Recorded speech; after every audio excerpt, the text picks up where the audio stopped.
Hi, I'm Felicity Keith, and right here, right now, I'm going to teach you a naughty erotic secret about men.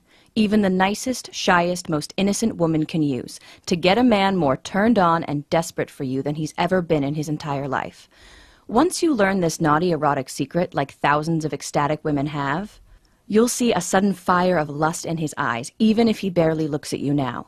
He'll shiver with need for you and only you, distracted and sweaty, unable to think of anyone or anything but your lips, your body, your skin. And as you turn up the heat, you'll feel the magic happen, as he worships you as his own personal erotic goddess and can't even look at or think about other girls. So you become the star of his every private fantasy.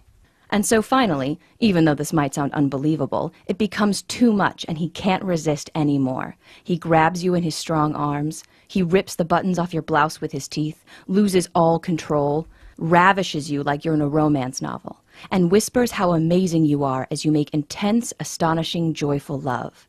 Eyes and heart open, connected, feeling every cell in your body tingle, and smiling because you know every dirty, glorious thought in his mind, for the first time ever, is focused entirely on you.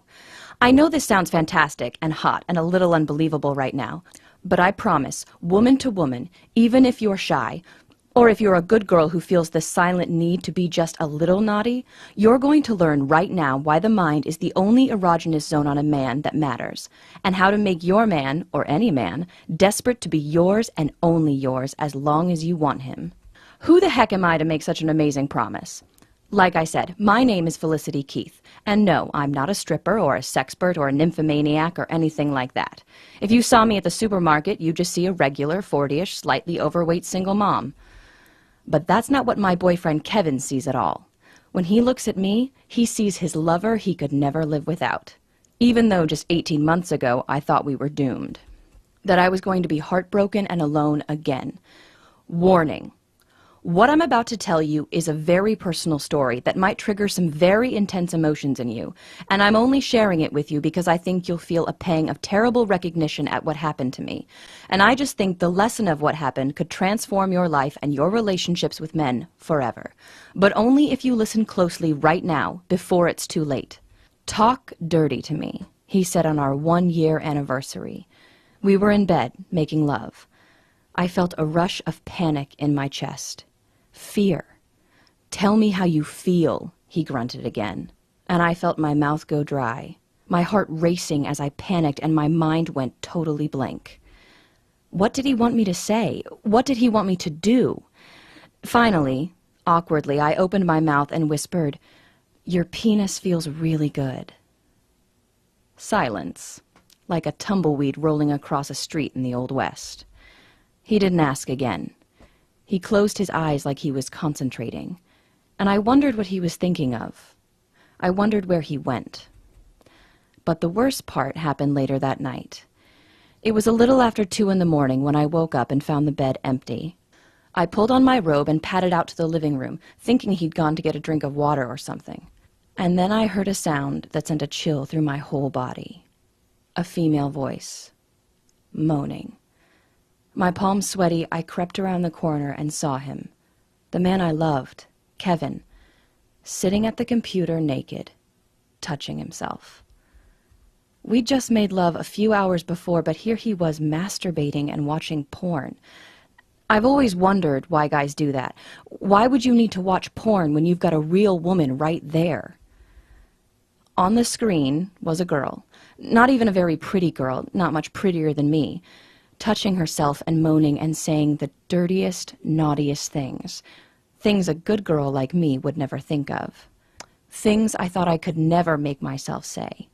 Even though I felt devastated and betrayed, I just couldn't look away. And then I looked at Kevin's face and saw a smile like I'd never seen before. In a year together, I'd never seen him look so happy and masculine and satisfied. I know I don't have to tell you how worthless and ugly I felt. How I felt like I could never measure up to his fantasies I never even really knew he had. And I thought of the times we tried to experiment and I'd wanted him to try new things and he'd just grumble like a sad puppy. I acted like I was asleep when he came back to bed. Like I'd been asleep the whole time, burying my face in the pillow so he wouldn't see the tears.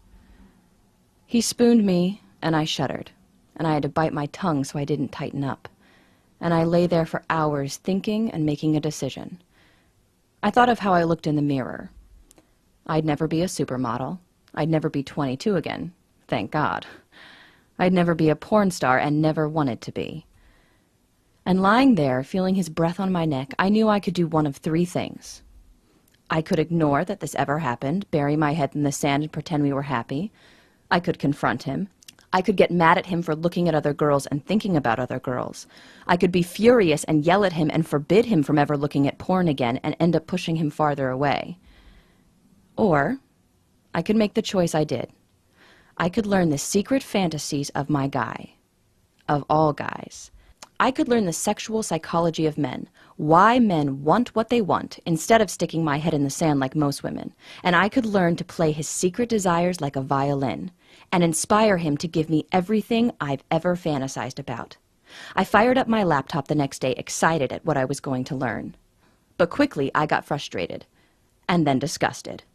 All over the internet, all I found were books and articles and YouTube videos by sleazy pickup artist type guys and 22-year-old bimbos telling me that I had to act like a slut or a nymphomaniac teenager to make a man happy.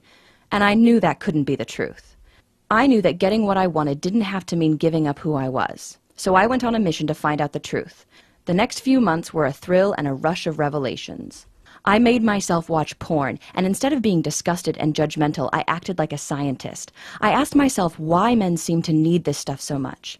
I studied what the most popular porn stars in the videos whispered in their husky voices and discovered the secret rocket fuel for the male ego. Through a forum, I tracked down a retired phone sex expert who played fantasy girl for thousands of men. She taught me the power of the feminine voice, the exact tone that bores into a man's mind, and what men are really seeking emotionally when they think they're seeking sex. I got my best guy friends fall over drunk until they finally broke the bro code and told me what they really wanted and what they really dreamed of.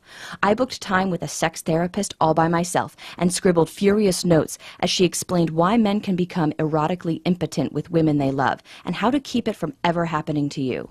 I read books and websites and blogs and interviewed college professors about evolutionary psychology and why men are wired the way they are. I read smut written for men and studied exactly why some stories got 5-star ratings from guys, while others I thought were really good were ignored. And then, with all this jumbling around in my brain, I started writing. I sat down at my laptop and boiled everything I'd learned and discovered into 33 powerful tricks and techniques that would wake up the animal in my man and fix his hunger right on me where it belongs. Thumbing through the finished file, I felt a heat through my whole body, my cheeks flushed with pride. I'd done it. I'd done what no woman had ever done before. I'd created an owner's manual for a man's most important erogenous zone. His mind. His imagination. A few weeks later, Kevin and I were rolling around again, smiling, having fun. He didn't even ask me to talk dirty this time. I guess he didn't want to be disappointed again. He was on top of me, inside me, our faces just inches from each other. He closed his eyes, and I knew he was miles and miles away, getting what he craved from his fantasies because he thought I couldn't give it to him. I took a deep breath and felt terrified, like I was jumping off a bridge, but I said it. The lust mirror phrase I discovered, a little trick that forces a man out of his head and right back into the moment by reflecting his secret desires back at him. His eyes flew open like he was just seeing me for the first time. He looked deeply into my eyes, and I knew he was right there with me, seeing me, feeling me, listening to my voice. And I saw that smile again. But this time he wasn't looking at porn. He was only looking at me. Over the next hour, I took control of his fantasies, whispered naughty words in his ear, stroked his ego, teased him, made him feel powerful and desired and strong and masculine. And in return, he opened up and gave me everything. He made dirty, amazing, wonderful love to me, touched me, whispered to me, asked me about my fantasies and fulfilled them, gave me intense pleasure again and again that lit every cell of my body on fire and left me flushed and exhausted and happy in a way I never thought I would feel. I bet you can feel right now how wonderful that was. We both couldn't stop giggling and laughing when we were done. We basked in the glow, feeling connected and silly and happy and horny and in love. He looked me in the eye and asked, "Where the hell did that come from?" I just smiled. And he curled up next to me and hugged me tight, and we slept and dreamed so soundly like that, twisted in the blankets until the alarm went off the next day. I told my best friend Michelle all about it at lunch. She was scandalized and excited. As we were paying the bill, she super casually said, "So, Felicity, did you learn anything I can use with Rob?" She said it with a laugh, twisting her wedding ring on her finger like an anxious tick. I wasn't sure at first. I'd worked so hard for so long. Was this really something I wanted to share?